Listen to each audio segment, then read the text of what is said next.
është një propozim ndaj kryetarit të komunës së Lipjanit që me qitë në masa disiplinore të gjithë stafin e qendrës së punës sociale që është në Lipjan, dhe një fëmijë dhe spital, me nuk shpjegoj krejt, po me gjymtyr të dëmtuara për fajt e dikuj.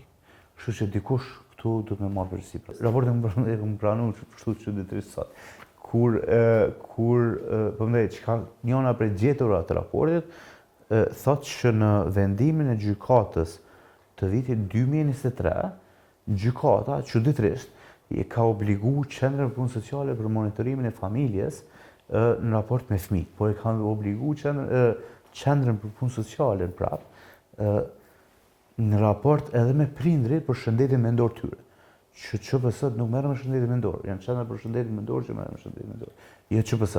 Sidoqoftë, prapë po them, është në hetim prej prokurisë dhe do të rryhet. Çka mundem me ndërmarr tjetër ne, është një propozim ndaj kryetarit të komunës së Lipjanit që me qitë në masa disiplinore të gjithë stafin e qendrës së punës sociale që është në Lipjan, dhe këto kemi me bo nesër, besoj, sepse sot është jashtë afatit të punës, dhe me shqyrtu nëse ata për një me i kanë ndjek masa tjetër.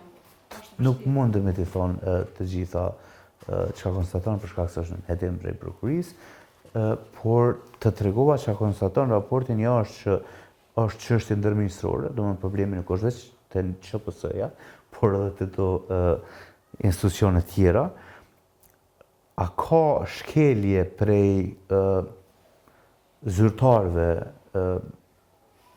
komunal të qendrës së punës sociale ose neglizhencë, muj me ta konfirmu që po, por më shumë së më në aspektin raportit. Këto dy veprime që të thash kanë me ndërmarrë prej neve, kërkesën për me ftu Donika Gërvallën që me ftu këtë grupin koordinues, dhe dyta me propozu kryetari komunës që me ndërmarrë masa disiplinore ndaj zyrtarëve aty. Licencën ndaj shefës së QPS-s dhe menaxherës së rastit ne kemi përgatitur, jemi gati me tërheq, po për një gjë të tillë na nevojitet një koordinim ndërministror e ndoshta edhe me prokurinë para. Jo qendrës si qendër. Shefës së këtë rast menaxherës së rastit dhe shefës së QPS-s, nëse 100% konstatohet që nuk i ka ndërmarrë veprimet që i ka konstatu ose obligu gjykata në vitin 2023.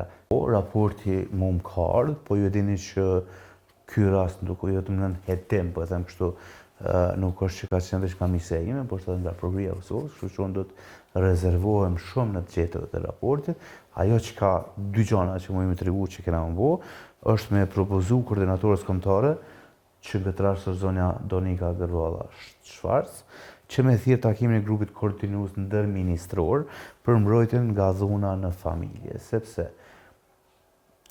e përmenda më herët Departamentin për Shërbime Sociale, QPS-t, i politikat për këta i bojmë ne. Por qendrat e shëndetit mendor janë kuadrat e Ministrisë së Shëndetësisë. Policia e Kosovës është kuadrat e Ministrisë së Punës së Brendshme. Kështu që nevojitet një koordinim ndërministror në këtë rast për me pa çfarë veprime do të ndërmerren dhe ku sakt është problemi. Po, ne jemi pritë, sepse janë edhe disa hapa shtesë që janë të ndërmarrë inspektorati. Këtë rast janë të ndërmarrë një verifikim me policinë e Kosovës. Si sa herë po them që s'po du me tregu ma shumë detaje në këtë raport, sepse nuk di çka mundet me bëu prokuria më pastaj, por momentin që bëhen do koordinime me policinë e Kosovës dhe verifikohet kjo që e thash, po, unë nuk mundem mës me marrë, sepse një fëmijë dhe spital, me, nuk shpjegoj krejt, po me gjymtyr të dëmtuara, për fajt e dikuj. Kështu që dikush këtu do të me marrë përgjegjësi.